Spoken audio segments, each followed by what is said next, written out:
What is a theory, you might ask? A theory is a carefully thought-out explanation for observations of the natural world that has been constructed using a scientific method, and which brings together many facts and hypotheses. Did you know theories come in many shapes and sizes?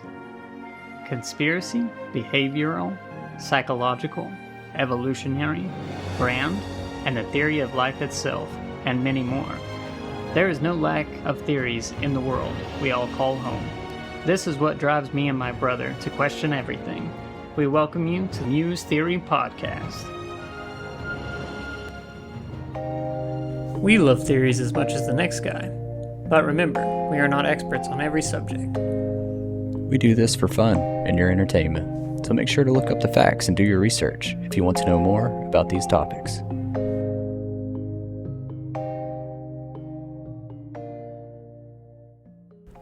Welcome to the Muse Theory Podcast. We are happy you joined us again today, as we approach closer to what most of us should remember, the decade 2000. There is a lot to recall of that decade. Anyone listening today has definitely experienced this time period, and to each one of us, it can be remembered a little differently. Do you remember it fondly, or does it not hold the best memories for you? We will be going over the day-to-day and help remind you, even though this time felt not so long ago, there may have been a lot that we have all forgotten. Then, stick around later as we look into big events of the time and what theories developed in this time period. We are happy to go along this journey down memory lane. Speaking of memories, Brandon, how was your memory of your last week? Man, it was a crazy one. Working 8 p.m. to 6 a.m. for like a whole week straight, getting trained and working down there in the basement of the hospital, doing some crazy call-outs and stuff I'm saving people's lives by association. By association? So you're settling into your new job pretty well? Yeah, I got used to, waking up at later in the evening and staying up all night, but now I got to transition to a new schedule, which will be 2:30 to 11, Monday through Friday. Yay me! Yeah, working the Monday through Friday gig now, huh? What about you, man? How's your week been? How's things? Things are going well. I'm used to the little more like 9 to 5 or traditional office hours. Like generally I usually work like 9 to 6s and 10 to 7s, things like that. But besides work. Actually, I realized I've jumped over this a little bit and just went straight into my career, but I kind of just wanted to break down and let you guys know just a little bit more, that, I have a small family, I'm married, we have 2 cats and a dog.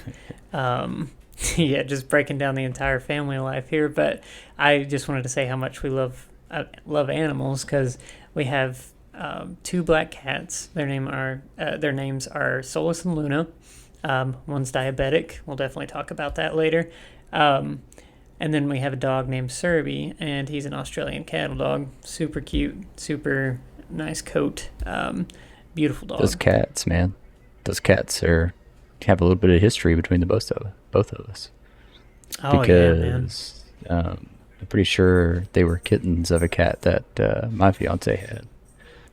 Which is crazy. It was, whenever, definitely a long story there of how Mama Kitty. all of us got together and how we ended up here, and my wife and, relationships. Yeah, our relationships, like of how how closely intertwined they ended up between us brothers and our tell you guys, significant others. Oh, for sure. I was just going to tell them, it's like, if I didn't decide to go out one night randomly, then who knows how things would have went. So if you guys take chances sometimes, just do it. You never know what'll happen, even if it's just a trip to your local restaurant or to just whatever you're going. Somebody invite you. You never know. The path you could end change up your life. on, yeah, just that one path that you end up taking, it could completely change your life. Don't give up. Keep going. I think that's actually perfect for what our podcast is because it's about keeping an open mind. That's right. You never know what could happen out there. It's right, man. You never know. You never know. Which again, we'll definitely keep touching on uh, a little more things in the future about our lives with you. Um, but I'm going to segue into our optical knowledge tip of the day. So in the I've been previous waiting all week for episode, this. oh yeah, I'm sure you've been dying for it. So last week we talked about the three O's of the optical world and what all those roles are and what they do. But now I'm going to start moving into, since you know what that is, I'm going to tell you just like a neat little fact of the day. The way that we navigate the world is, of course, with our eyes, and everything around us is just light reflecting off of something. And what happens is in a perfectly normal eye, whenever that light hits that surface, it travels through your cornea, goes through a little lens in your eye like a camera, and then it hits the back of your eye where the retina is, and then it takes in that information, and then that's how you see. Your brain takes that information in, and then you perceive it. So what I'm getting at is what glasses and contacts do is they take that light and essentially for people who can't see well, what happens is when that light hits the eye, either the cornea is elongated or your eye is misshapen essentially, and that's why you don't have a perfectly round eye essentially. So instead of that light hitting perfectly on your retina back there, it may fall a little short, or it may go on to a point that's beyond your retina, and or it can even hit and just scatter all over the place if you have terrible enough vision. But what those lenses do, the glasses or contacts, is they take that light and for you specifically, it will shift that light so that way it hits right where it's supposed to, and that's why you can see clearly. Whoa. You just blew my mind with all that crazy and detailed information. Yes, so Bravo, definitely. sir. I thank you. I very much look forward to continue teaching you little by little about how cool this job is and what you can learn from it just from listening to us. Yeah, very nice. I don't know how to follow up something that amazing. Besides, the only thing I was going to talk about was just a little bit of inspiration. I'm feeling inspirational today. All right, I I'm down want for people, some inspiration.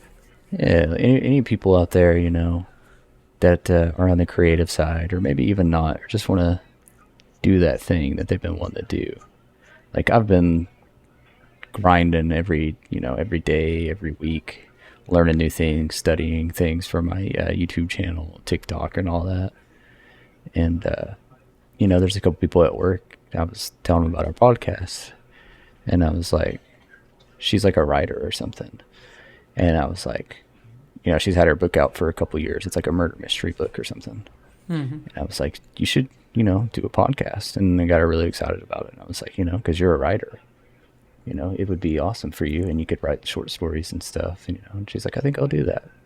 And then just what I'm getting at, it's like, just, it may not like take off or whatever, but, just get out there, just do it. Just try new things. Yeah. Don't be too afraid, and because otherwise you're going to be waiting for a perfect time to do that thing you've been wanting to do, and it'll just be too late, or you just never do it. Just do it. That's my tip. That's my knowledge for today.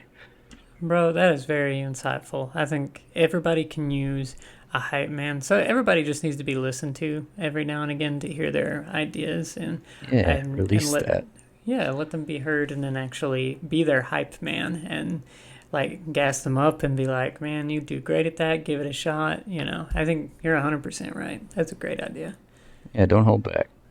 You'll see the world in a different way with them crazy new glasses from Zach. That's right. You can be inspired to figure out where you're going, and you'll have the glasses to see where you're going. That's right. Yeah, you need to. There's two different ways to. There's two ways that this could go, or there's two ways that this will work for you. You you have the proper eyeballs and glasses to navigate the world, and you have Brandon's insightful and inspirational information to be knowledgeable on how to handle your day to day. Yeah, you'll be whistling like the man from the 50s. Yeah, Or getting groovy like the people from the 70s. that's right. And speaking of decades, with us moving into the 2000s, we are going to go ahead and set the stage for that, and we're going to move into bringing you guys back with us about, what, 20, well, starting back at 23 years, but 2000 to 2010s. Brandon, why don't you go ahead and let us set that up there for us? Picture this. There's Band Healy signs everywhere. You're picking up your top 8 friends on MySpace. The iPod was the biggest thing that anyone wanted, and alongside that, you had a T-Mobile sidekick ready to text your friends. But honestly, having a Motorola Razr is the perfect phone for this era. It was the status symbol, and everyone was wearing Live Strong bracelets. The world was changing, and fast, with tech on the rise, and it was being integrated in our everyday life. The 2000s had a lot to unpack. I hope you're ready to be uploaded with dial-up. Oh, hold on. I'm going to have to get off AOL. My mom needs to use the phone. All right, welcome to the 2000s. We have a lot to discuss about the 2000s. There's many interesting aspects that we're going to go over. As you know, we always cover the culture, the media, world topics, tech, and then some other things that we found that were interesting. Dude, there's so much. Like, this is what we remember the most. Like, reading over the MySpace earlier. I remember I think I only had, like, which some of you younger listeners might have heard of it. MySpace was the precursor to Facebook, yet it was so much more better. So much more better. It was so much more intense. So better. So you could have like your own page, right? And you could have like music linked to it. You could have like your custom wallpapers and backgrounds. Oh, such a good time. But you had a thing called Top 8. Or was it Top 5? I don't know. Mine was only... I only had 2. And you were not in there. Oh, well, they started customizing it to where you could choose like whatever, how much top, like top whatever. Yeah. Like, and of course, Tom was always on there as well. You couldn't. Yeah, but I don't think you could get rid of him.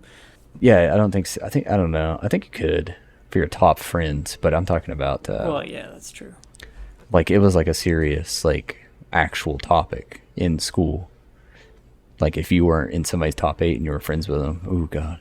Oh yeah, no, that was actually very insultful. That would be from today's standards of like. I'm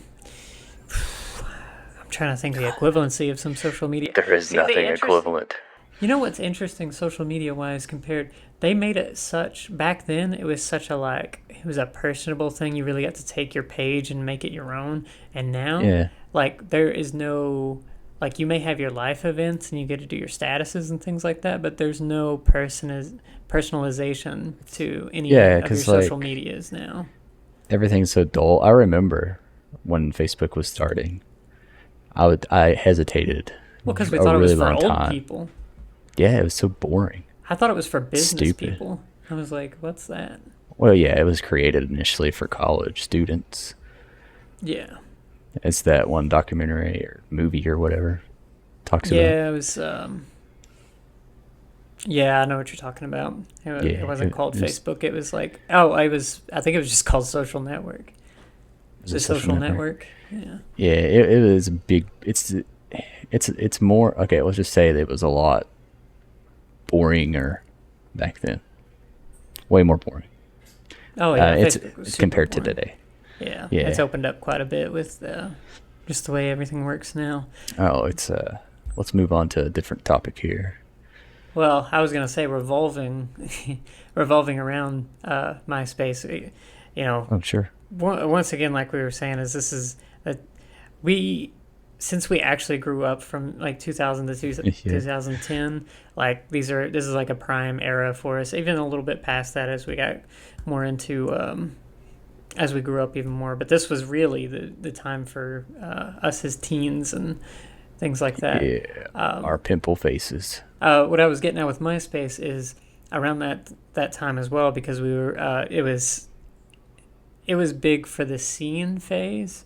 Um, because I even remember specifically uh, there was little avatars and stuff you could have on there, and it was all very like gothy, sceney, and like it was just weird what you could get your avatar stuff to do. But the things that a lot of people idolize now about Scene Kids is just their whole vibe of everything, and Brandon can definitely attest to a strong part of that because even I was more in middle school, early middle school, and still kind of going through all that, but he got it along more of the high Oh, school phase when it was at its height. I was the king scene. And for those of you that don't know what a scene kid is, it's kind of like what they would call, it's not emo, but it's Mm-hmm. like more color. You have the swoopy hair, which I had guy lights. I had the best hair in the entire city. Oh, it was definitely idolized. It's so beautiful. Yeah, Oh, I he miss it. was. But He. I'm sorry to interject here, but there's just yeah, one thing that you finally got away from is a lot of people would compare you to Shane Dawson. oh no, yeah, he's still making videos. I asked if this would take me so long. I just get so mad. But But yeah, go on. yeah, so there's a lot of colors. You got your skinny jeans, and then your awesome metal music, which a lot of it was just screamo music, honestly. Mm-hmm. Um, so and then the girls, on the other hand, had really tall, long, most of the time straight, poofy hair with color in it. Mm-hmm. Um, yeah, so it's like your e-girls of the 2000s. Yeah, yeah, because they had a lot of the style would have like the raccoon hair, is what Yes, it yeah, was called. Was like it would that's it. have like stripes in it and stuff. But yeah, then they had their very like scene look. But getting back to what you were saying about the style of it is yes, it was not emo, it was not goth, it was in between. It was a much more playful and random attire that still kind of had like Yeah. that style to it without So being dark. yeah, there's like a video from old YouTube where dude's talking about being hardcore, and he's basically Hardcore. dressing like a scene kid. He's like putting a belt around him. He's like, "I'm so hardcore, hardcore." I remember that. And then we Yeah. had like Ask Swifty. Oh Yes, man, we could even talk Swifty, about bro. YouTube if we another time. But there's so many. Like there's Ask Swifty. There's Ray William Johnson. These are yeah. Newgrounds. This is early social media. That's a very valid point. These are at that time like Newgrounds. Keep that going. Oh, so good. And then I don't even think. No, this is before this is before PewDiePie even. I'm pretty sure, and this is before Markiplier.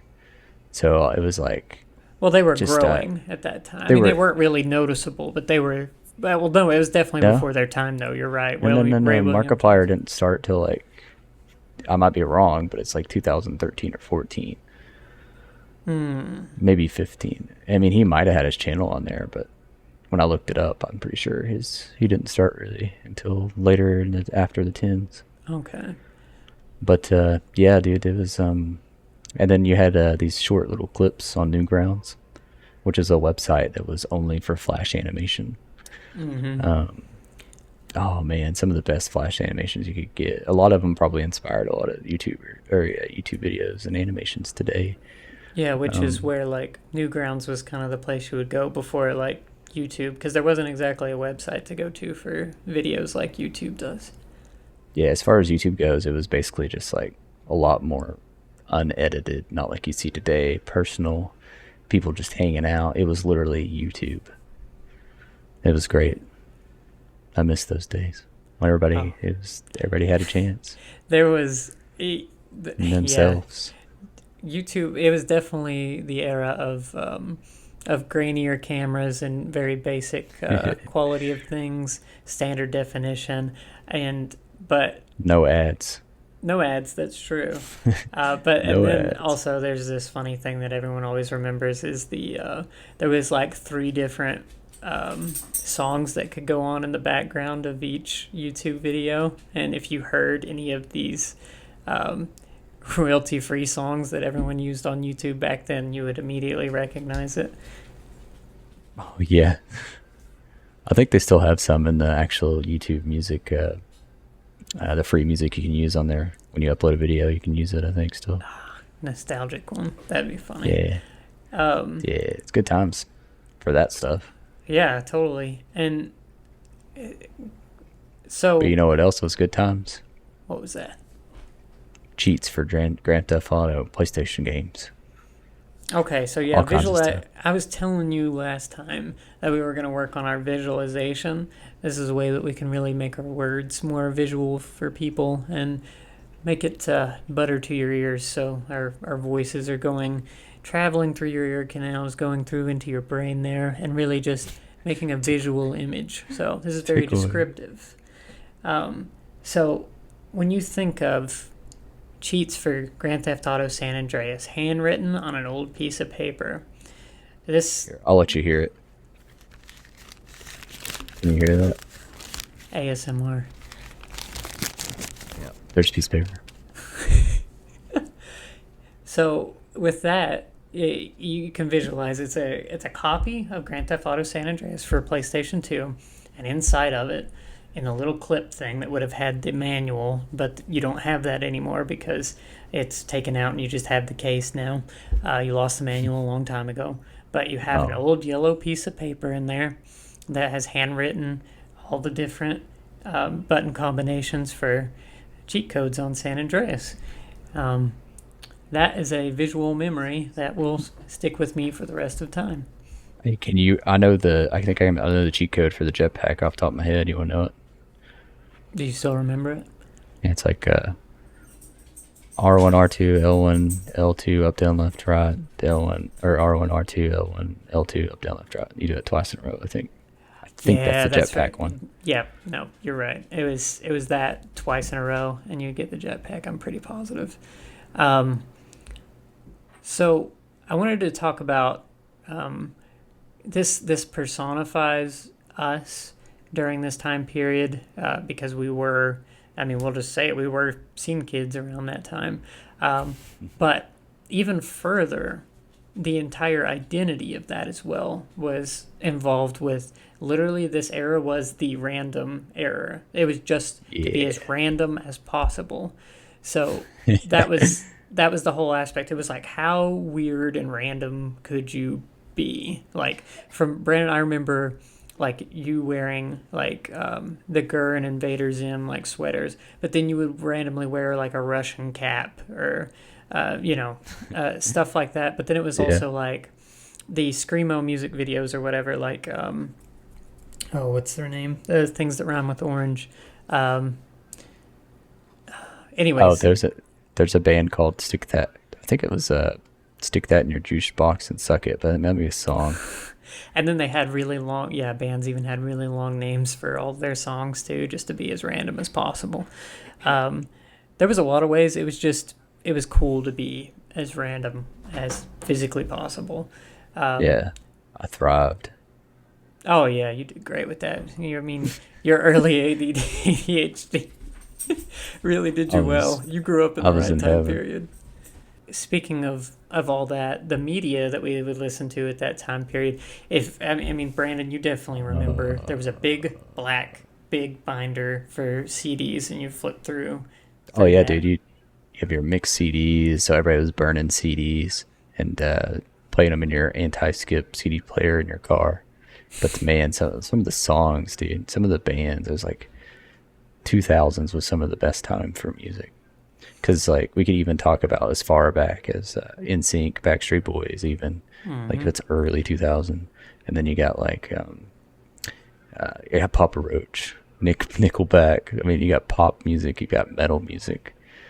Um, It really hit a lot of, we're really it really hit like you said. It could hit all the way from like basically the end of the '90s with like like you said, like NSYNC and the Backstreet Boys, but then it could even go all the way to the end with like, and this will be for people that listened to a lot of like heavier music like us, or even just in the scene era as well, which was like Attack Attack, Asking Alexandria, Panic at the Disco, Never Shout Never, Black Veil Brides, Escape the Fate, and your favorite, A Day to Remember. Yeah, because I still listen to one, two, three or four bands there. And Zach, remember when we went and watched? We went to the concert of Asking Alexandria a little bit after I graduated. Yes, we it was in a flight hangar. That was crazy. It was just me and you too. It was a really fun time. I know, it was just road trip down there. We had a great time. It was crowded, man, and it was mosh pits and everything. I That was the sorest my neck had ever been from so much Yeah, headbanging. dude. It's like you try to hold your head up after that, and it's like a week after from headbanging so much it just droops down to the ground. Yeah, Goes I doop. I was not prepared. And then we had mosh pits. Oh, so fun. Oh, dude, yeah, and walls and stuff like that. Man, Oh yeah, dude. it's great. And Uh, there's so many stories from that, but we don't have enough time for them. oh yeah, which we'll slowly bring those up as time goes on. I mean, Yeah. um, so out of more, less out of our personal experience with it, but to try and bring you guys into aspects that maybe me and Brandon weren't paying as much attention to back then. Um, so the NASA rovers, there was quite a few of those that were landing on Mars at the time. So multiple different ones, which we'll definitely, we're actually going to go over some theories about that later, about why they may have done that, or things that some people theorized, pictures that came back from that. Be very interesting. Oh Um, yeah. there was some Um. big world events that went on as well. What were you going to say there, Brandon? Oh, I was just gonna talk about obviously like crazy Hurricane Katrina, one of the craziest hurricanes of like notable ones, disastrous ones of probably. Gosh, is that still the worst one, the Well, most that's the devastating one? one everyone remembers. That name, it Yeah, sticks. Yeah, that was completely devastating, and was, one that, man, just the financial hardship of it and the loss of life, and I mean it completely it's wreaked havoc. crazy. Yeah. Some of the topics of the world at that time period, there was, and these are things that a lot of people will remember, and this is about really helping jog that memory again. But there was the BP oil rig that caused a major oil spill in the Gulf Coast. Everyone still references and talks about that, even makes fun of it nowadays because of like how poorly that was handled. Um, there was also the Bernie Madoff scandal, the biggest Ponzi scheme in U.S. history. Bernie Madoff, I mean, he literally coined like that phrase, like you always hear about, Bernie Madoff whenever it comes, injunction for like anything like Ponzi scheme wise.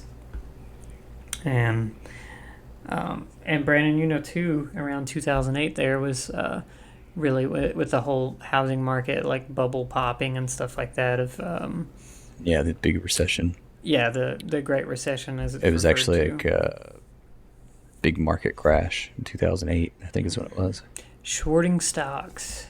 Yep, all kinds of crazy nonsense. I didn't even care though. I was 2 years from graduating. I was like, "Wait." Yeah, it didn't really affect.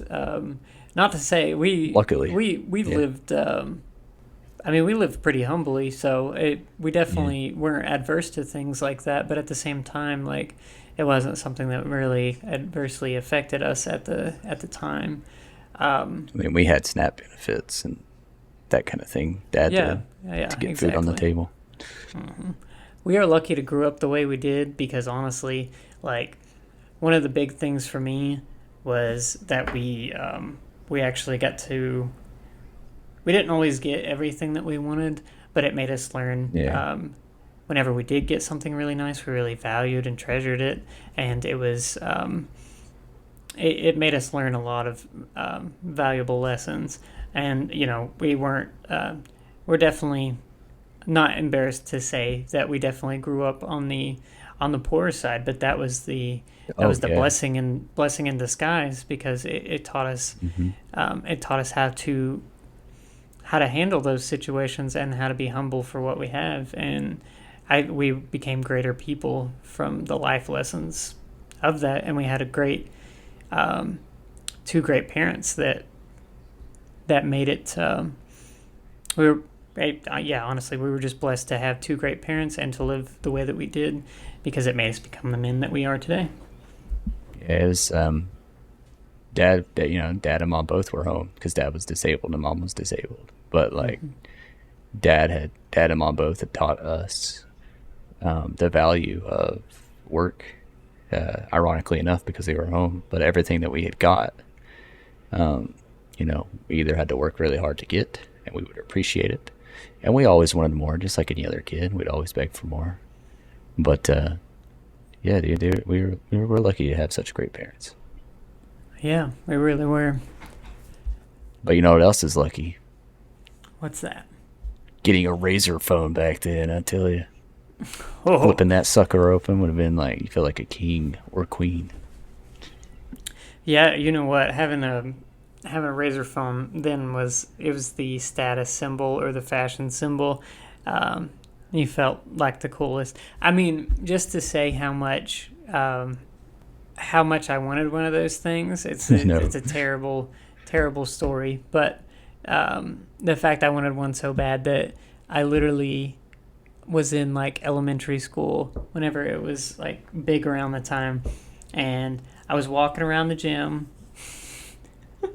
and I saw it setting on no, you didn't, I saw one setting on the ledge up to the Zachary. stage, and I I swiped it and I put it in my Zachary pocket, Muse. and I took it home with me, and I tried to convince Dad that it should be mine.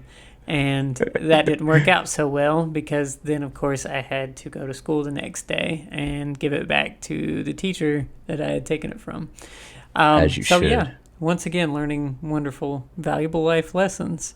We all make mistakes, and we have to I learn and got grow one. I from need to them. fess up. I need to fess up What right do you here on the got? podcast. Yeah, let it out, man. I Let it be I found staged. a Zune, a Microsoft Zune in high school, and I kept it, and it was awesome. Sorry, Bro, persons whose that was, but it was mine now. it's hard to tell where if if that person will ever hear this, but um, I hope not. It was white. I apologize. Forgive me. no, I am very happy that you got that Zune though, because I hold Zune near and dear to my heart because I know I we had a think it's like the blast. underdog of. And I thought always its design was so cool, and I actually just recently saw some on YouTube of like these guys who rebuild a lot of things like that, or just bring up like old iPods and Zunes. So Um, intuitive for its time, dude. oh, so it had massive screen and such a cool design, and Great screen. Like the clarity was awesome too. And yeah, Microsoft always likes putting storage space on their stuff back then, like with the Xbox and everything. And I'm pretty yeah. sure it had a pretty good amount of storage. Oh yeah, I think it had options, and I still feel like yeah that they did a good job of putting out a high quality competitor to the iPod, or the really literally the only one that even came close. Was that before the iPod Touch and iPhone, or was Yes, that after? Okay, it I was was gonna say before. because everybody was trying to compete against that before iPhone blew everything away. Yeah, before yeah the smartphone era. That's the crazy thing about it is because the the iPod was the thing. So there was this picture that I wanted to show you, and it would bring back memories. But um, it's like a slider phone and an iPod and a can of Monster on a sidewalk, Ooh, and it's just that just sums it up right there dude, for me. I miss full QWERTY keyboards. I like sliding them things out and just oh Tactile fuck. feedback, man. A hardware keyboard, like you could get going. You didn't even. I mean, it was all muscle memory at that point. You know. Oh, it's so fun, dude. Our friend Seth, man, he was a texter. Like he was a texting beast. Just imagine a whole room full of teenagers and all you hear is everybody's typing. Yeah, just the click, click, click, click, click. It's like, well, with like Aaron and his flip phone, man, he would pull that Oh thing my out. god. I Dude, have he could this text so memory freaking fast. on a flip phone, no less. Um, That's a good man right there, Aaron. Good oh, man. great man.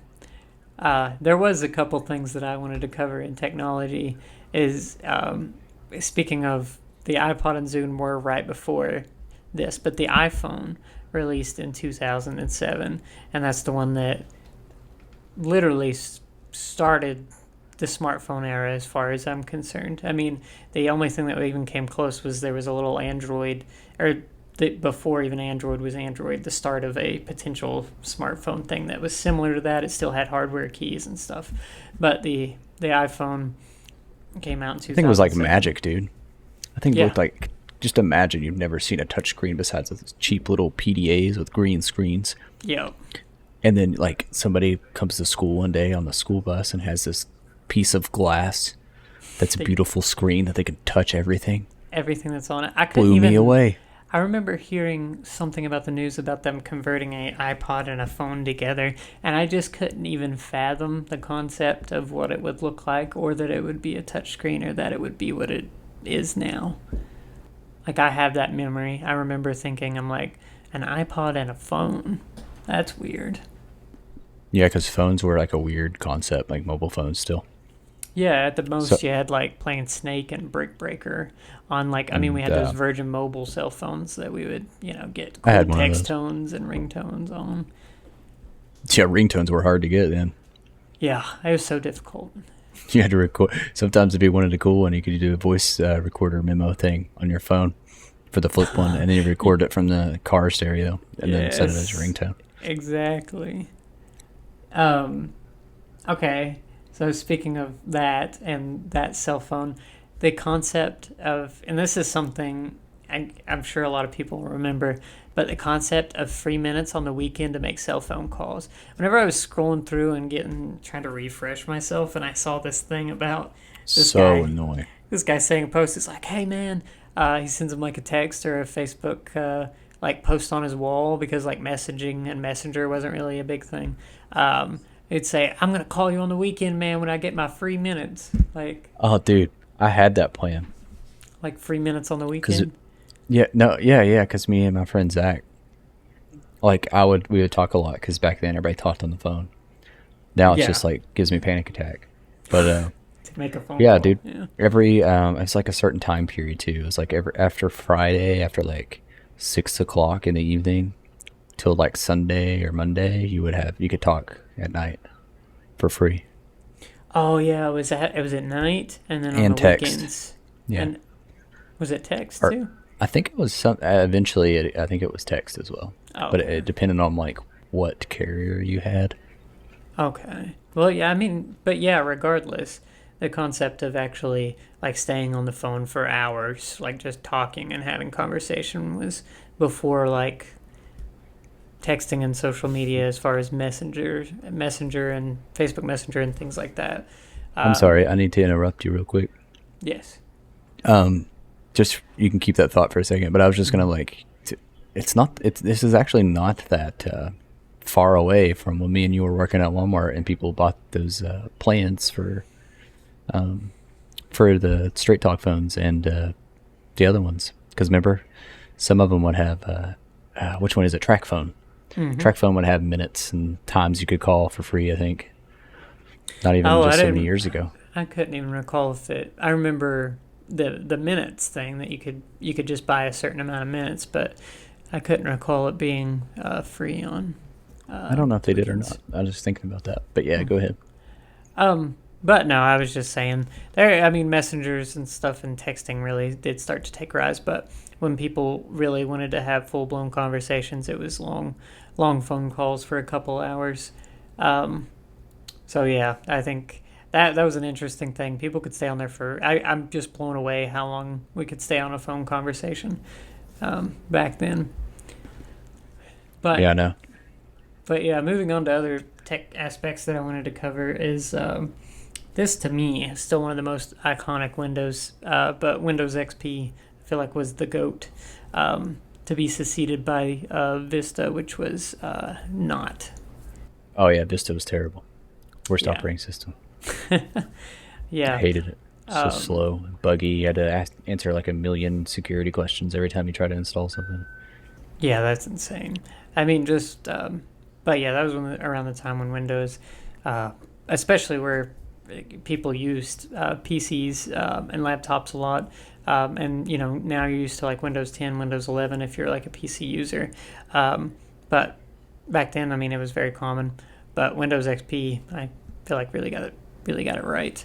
Um, but past that, another thing, because at most people were trying to use iPod videos and Zunes and things like that to watch like videos and stuff, but portable DVD players were, I mean, in our case, it felt more like a luxury to see those things, but it was, you definitely saw people using those more often because you couldn't just, take an iPad on a plane or like just tablet and watch like Netflix and Hulu and stuff. It was just like rocking out a DVD player and bringing along like one DVD to watch on a trip or something like that.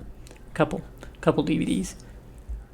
Yeah, because like storage space was not that like amazing back then, and if you had stuff downloaded on your computer, it took up a lot of space. Oh yeah. So like that too, and iTunes was just a big mess. Like having the software on your computer, trying to hook up your iPhone or your iPod. Oh Remember yeah. all that? That was a big mess. It was yeah. Back then it was really disorganized. It wasn't the best. I mean, it was still great for the time period, all things considered, but it was definitely yeah. It was still a lot of hassle to try and get like a movie or something loaded up on something like that. All right, so the last thing that I want to cover that really kind of solidify this time period to me a little bit that I recall, and this will help us move right into our theories on the more serious tone. There was this mythical creature that started coming up around this time period, and his name was Slenderman. Now, of course, everyone now pretty much knows that name and what he is, but essentially he was a very tall, lanky, man-like creature that had a white face and wore kind of like a pinstripe black suit. Now, you might have played like newer games and everything about it, but there's one I remember vividly, and that was the original Slender Man game where you had to go and collect his 8 pages. And this game inherently shocked me to my core because I played it on computer and I was wearing headphones and my heart was racing and I was close to finishing it.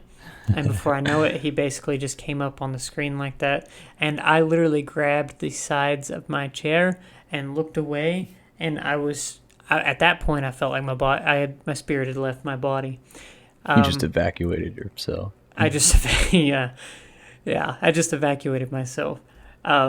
With that, it definitely helps us move right into darker side and more interesting and open-minded concepts of the 2000s. Welcome to the realm of the extraordinary, where the past intertwines with the future. In the early 2000s, humanity faced the SARS outbreak, a daunting threat that gripped the world in fear. Yet, amidst the chaos, another story unfolded, one that reached beyond our planet's grasp. As SARS captured headlines, a pair of intrepid rovers, Spirit and Opportunity, embarked on a daring mission to explore the red planet, Mars. These robotic pioneers unveiled the mysteries of the Martian surface, revealing secrets hidden for aeons. But while the world anxiously waited for SARS updates, an obsession with reality TV gripped society. Shows like Survivor and American Idol captivated audiences, blurring the lines between authenticity and entertainment. In this era of technological leaps, society found itself in a tug of war. The marvels of innovation brought us closer to the stars, while reality TV shifted our focus inward, blinding us to the wonders beyond. As SARS receded from the headlines, the discoveries made by Spirit and Opportunity faded into the background. The collective gaze turned towards fleeting fame and manufactured drama, oblivious to the magnitude of our cosmic exploration. Within this paradoxical tapestry, we stand at the crossroads of progress and connection. Will we embrace the new profound discoveries that lie beneath our reach, Or will we be consumed by the shallow world of fabricated narratives, blinding us to the wonders that await? Brace yourself as we embark on a journey through time and space, questioning the nature of our existence and the choices we make in an ever-evolving world with Theories Time, 2000's edition.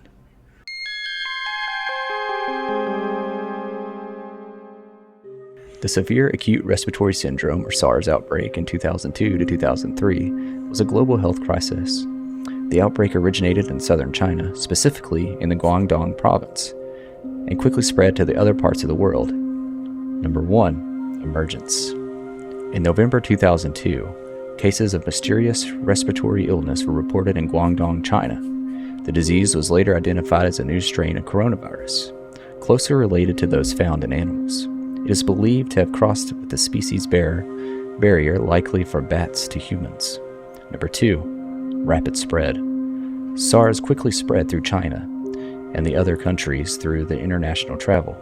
Infected individuals unknowingly carried the virus, leading to outbreaks in Hong Kong, Taiwan, Singapore, and various other parts of the world. Number 3 was symptoms and transmission. SARS presented with flu-like symptoms, including high fever, cough, and difficulty breathing. The virus primarily spread through close contact with infected individuals, particularly through respiratory droplets. Number 4, international response.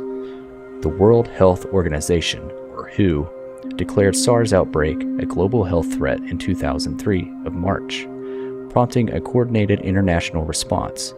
Public health measures, including quarantine, isolation, contact tracing, and travel restrictions, were implemented to contain the spread of this virus. Number 5, impact. The SARS outbreak had significant socio-economic consequences. It resulted in over 8,000 reported cases, more than 700 deaths worldwide. The outbreak led to fear and panic affecting travel, trade, and the global economy. Healthcare systems were strained, and efforts were made to enhance public health preparedness for future outbreaks. 6. Containment and eradication. Through rigorous public health measures, including isolation of infected individuals and contact tracing, the outbreak was eventually contained. By the mid-2003, the number of new cases declined significantly, and no new cases have been reported since then. The SARS outbreak highlighted the importance of international cooperation, early detection, and rapid response in containing emerging infectious diseases. Lessons learned from SARS have since informed global efforts to address outbreaks.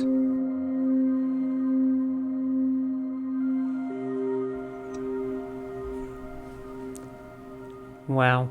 I definitely think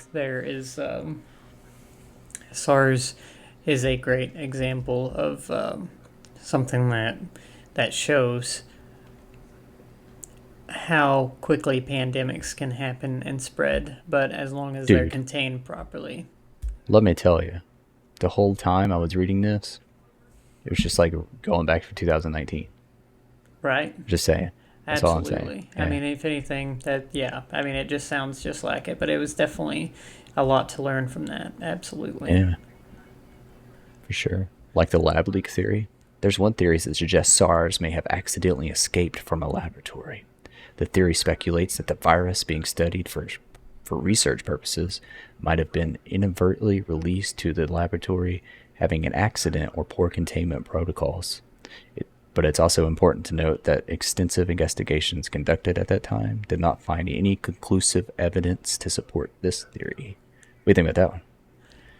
So, yeah, I think it's always interesting to me to take, for whenever it becomes like, prior to recent times, any epidemic or virus or anything like that I always looked at it as like this crazy, like, mythical science thing that was just crazy, and you could always put a story into it. So like a lab leak thing, it like kind of gives me that idea of this big monster that's escaped Resident the lab. Evil. Yeah, like Resident Evil. It reminds me of like stuff like that.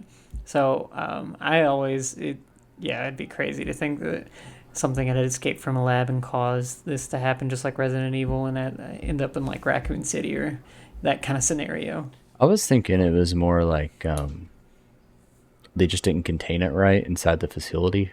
And maybe I'm more on the serious side today, I guess. But maybe more like a scientist accidentally took it out, or they just didn't, and it got dropped and then went into the That's atmosphere, or maybe an animal like a rat got in. That's a lot more plausible. I was kind of thinking even on the smaller end, like the small rat escaping from the laboratory and just kind of getting Yeah, out in nature. But I think also what you said, like the scientist just accidentally bringing it outside and then it gets out and it's uncontained at that point. or maybe it gets into like the water system somehow through the pipes and drains, Mm-hmm. and kind of Yeah, like goes out into the public water system that somehow doesn't get filtered. Who knows? Or maybe it went into a ditch and then, yeah, it could be yeah, anything. I mean, it's possible. that's I think definitely that's a good possible. theory. I think speaking of Resident Evil, there's a Yeah. bioweapon conspiracy theory. A conspiracy theory posits that SARS was intentionally created and released as a bioweapon. This theory often includes claims of deliberate manipulation of the virus in a lab to enhance its transmissibility and Oh, wow. lethality. However, it's crucial to emphasize that there is no scientific evidence to support this theory and it is widely debunked by experts. But that's not what we're here for. So, that, speaking of Resident Evil, Hey, any I believe this virus, one. they would do splicing or anything like that to try and make it into a bioweapon to further their goals from like corrupt governments and things like that in that world, or just for Yeah. crazy experimentation. Umbrella and stuff. Yeah, like Umbrella Umbrella. Corporation. Hmm. Yeah. I don't know, man. That one, how do you feel? Well, okay, sorry. Actually, from a real world perspective, I think there was definitely times which a lot of them have signed peace agreements on this kind of thing now. But um, I know even back in the day that I think it was Germany or somewhere like that that started experimenting with. It was pretty horrid, but using like mustard gas and stuff like that. So I could see Oh my God. them Yeah. It, using stuff like that in a yeah. war scenario. Yeah. I mean, you never know what they're doing in these labs, dude. Like Area 51 lab, for example. So Hmm. secretive and all that. Like, I know there's a lab under there. There has to be. What kind of biomechanics? Like, we got crazy science experiments that they're doing. Who knows? I believe some of it. It could be possible. They're not going to tell us if it was a weapon. That's why it's a weapon. Exactly. Yeah. There's some theories that explore the role of environmental factors in the SARS outbreak. These theories consider facts such as air pollution, climate change, and other changes in wildlife habitats as potential contributors to the emergence and spread of the virus. While these environmental factors can influence diseases dynamics, the primary modes of SARS transmission were established to be human to human contact and respiratory droplets. So, Environmental factors. Um, maybe, I don't know about that.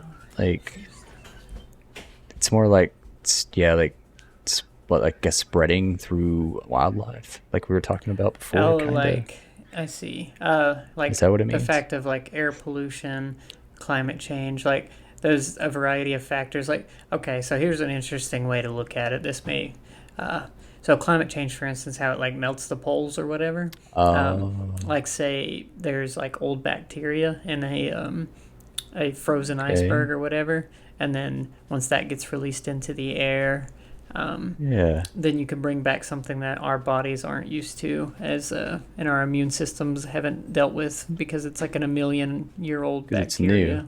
Yeah, Old but new. Yeah, that would make sense. Because like if it was in the air, like it melted down and then got yeah. into the air, If that's what and it's it shooting for, I totally yeah, that could be that would, crazy. yeah, it's possible. Yeah, It'd be a good movie if it's not one already. yeah. There was this just to talk on this real quick. It was in the I constantly listen to the No Sleep podcast, but it reminded me of when something like an old bacteria from like millions years ago. There was a story on there about this one guy that he was an archaeologist and he was excavating some bones and he accidentally scratched himself on the bone and then it like this I think is I listened to that one.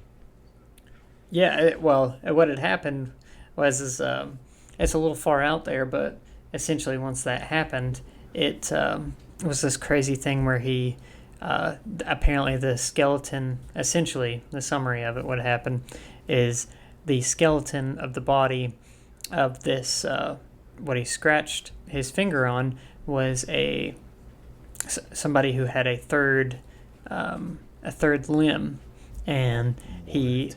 eventually started having this sensation that he kept trying to itch, and it he had to start doing very crazy things to his to scratch the itch. He would have to like peel his skin further and further just to like Oh, to an invisible point to where he could scratch it. And then he got so crazy that he eventually attached he dug up somebody's old body and attached a old rotting arm to him so he could scratch an itch. It was just crazy. that sounds beautiful. Yeah, no, that was just it. Just reminded me of that. But yeah, that's yeah. I on the far-reaching end, that's a potential thing of a crazy example of a more Yeah, out more of a there. scary a horror story of something like that. Yeah, I dig it, man. I actually think I listened to that one, Really? to be honest with you. Yeah, it was a Yeah, good one. it was a It good kind of one. reminds you of like you're starting to like almost get into alien type territory because of like how weird it's like things are becoming like mutating your body and stuff. Yeah. Another theory is it's contaminated animal markets. This theory suggests that the SARS virus emerged from unregulated wildlife trade and unsanitary conditions in live animal markets. The close proximity between different species in these markets could have facilitated the transmission of the virus from animals to humans. So this Dude, is like those markets where yeah. it's very like unsanitary, and they just have like all these like dead animals just like in not even Oh, cooling and stuff like that. I mean, it can be it's uh, disgusting. it can be, yeah, gross, and the breeding grounds for all kinds of bacteria. Just a poopy old mess. Yeah, dude, I don't know about this one. This one, I mean, it's plausible because like you've seen how bad people treat animals, like especially in this kind of market, I would say. Well, I mean, just recall like with like chickens, like, and how much even today that you constantly see that they have to do recalls on chickens or be on the watch for It's what true. was what And was and the the cows, and because I remember there was something going on with the beef a while back. oh yeah, any That contaminants and too. stuff like that. Yeah, it just has to be constantly regulated and monitored. And whenever you go into these crazy livestock markets in China like that, you never know what could come out of there. Speaking of all these animals, what come first, Zach? The chicken or the egg? That actually is a very good question. And whenever you come to think of where did everything start, it makes you wonder of the other planets that are in our solar system. And is there other life out there with us? And that really is what's going to bring us into our next theory.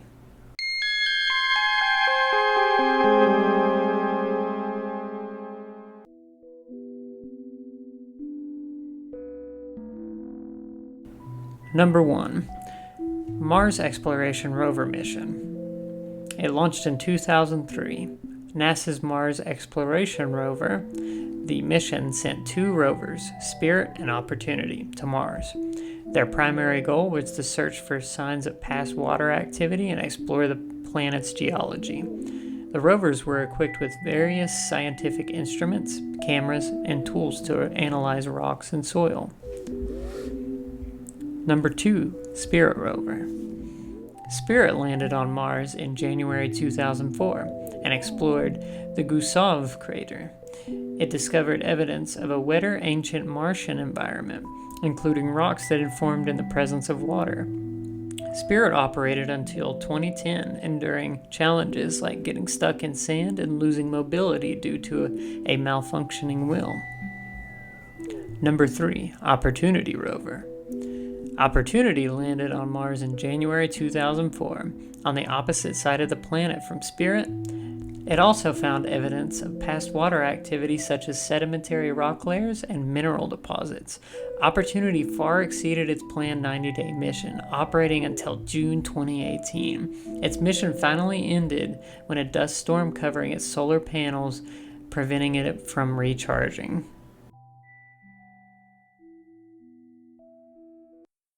That was all of the rovers in this era of this decade that had traveled to Mars and what their mission Dude, was.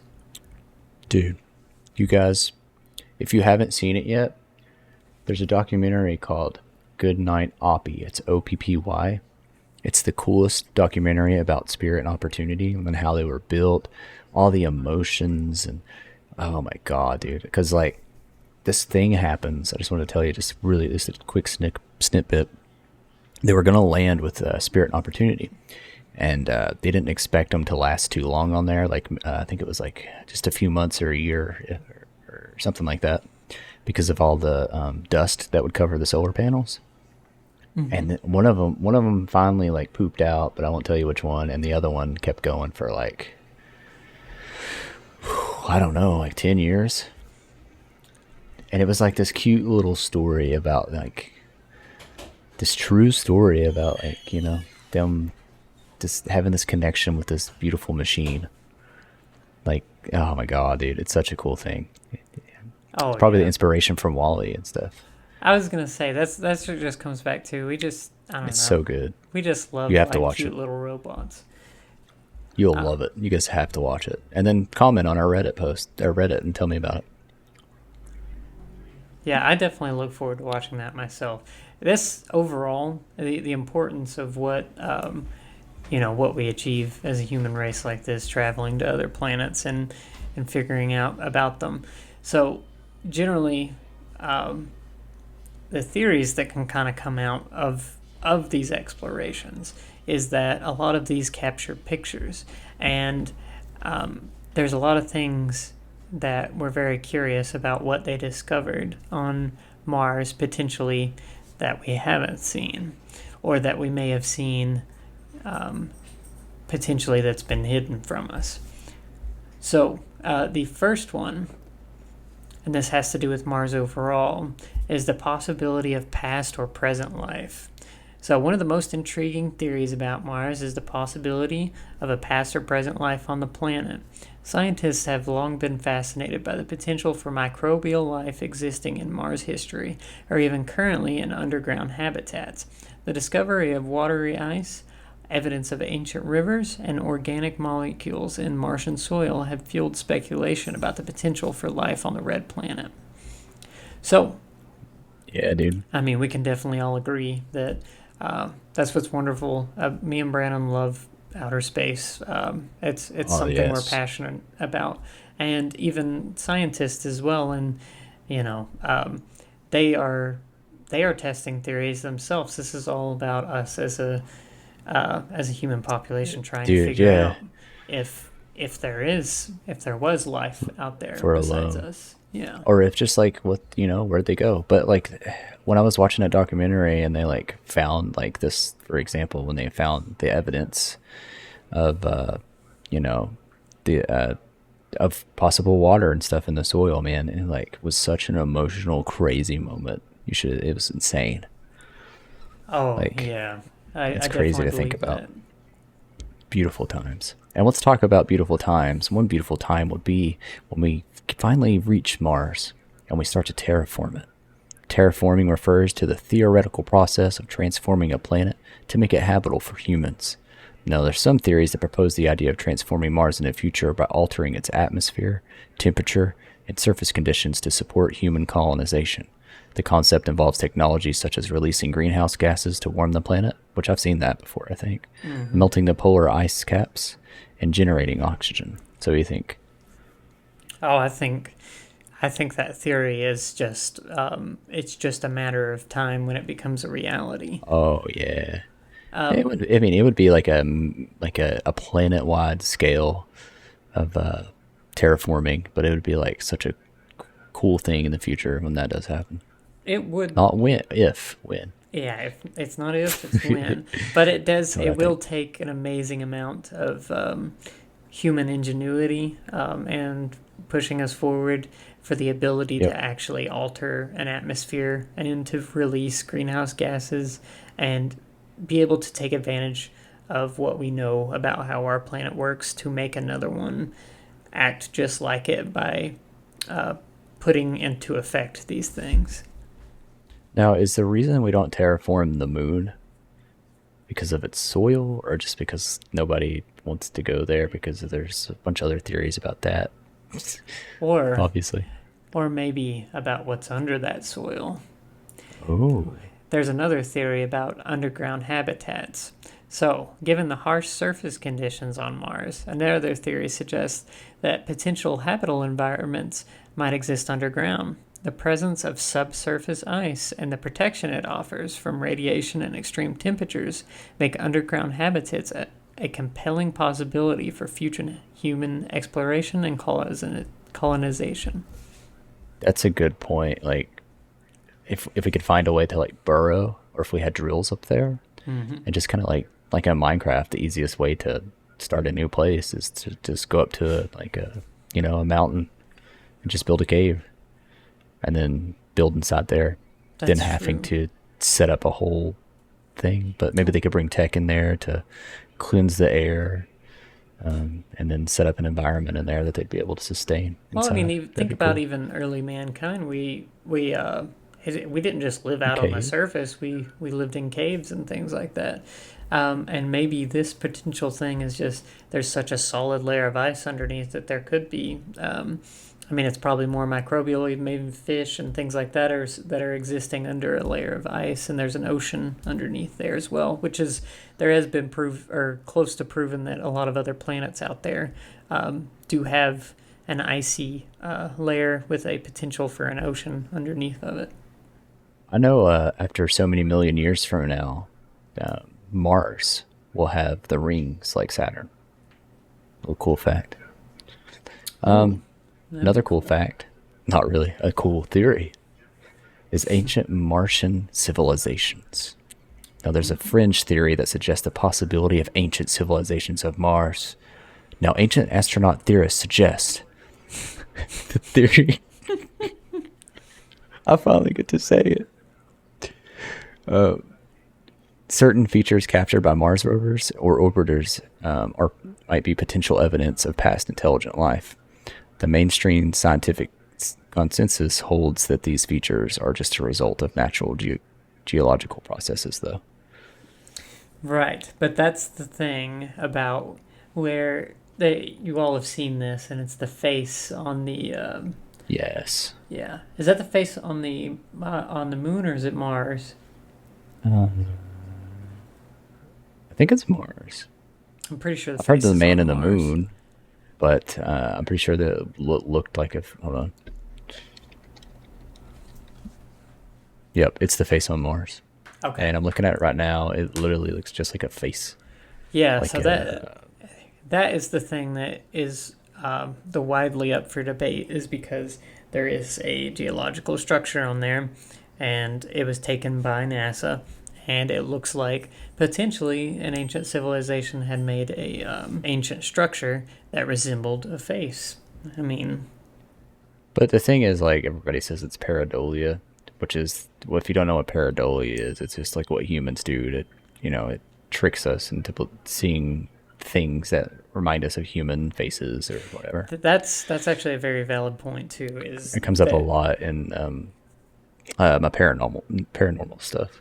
yeah, I could see that because you definitely we as our brain automatically tries to find um, human-like Patterns. features and Yeah. patterns, and they will try and find faces out of things that aren't there. Um, but I mean, it is a I hard don't know. argument to say for sure. They wouldn't tell us if it was there. Well, no, it's only when they think that we're ready. That's right. When we're all ancient astronaut theorists, they'll tell us. Yes, that's right. Whenever we're all scientists of the world. Actually, we have so much that we'd like to talk about in the 2000s. And like I said in previous episodes, there's some decades that we'd like to take a longer look at.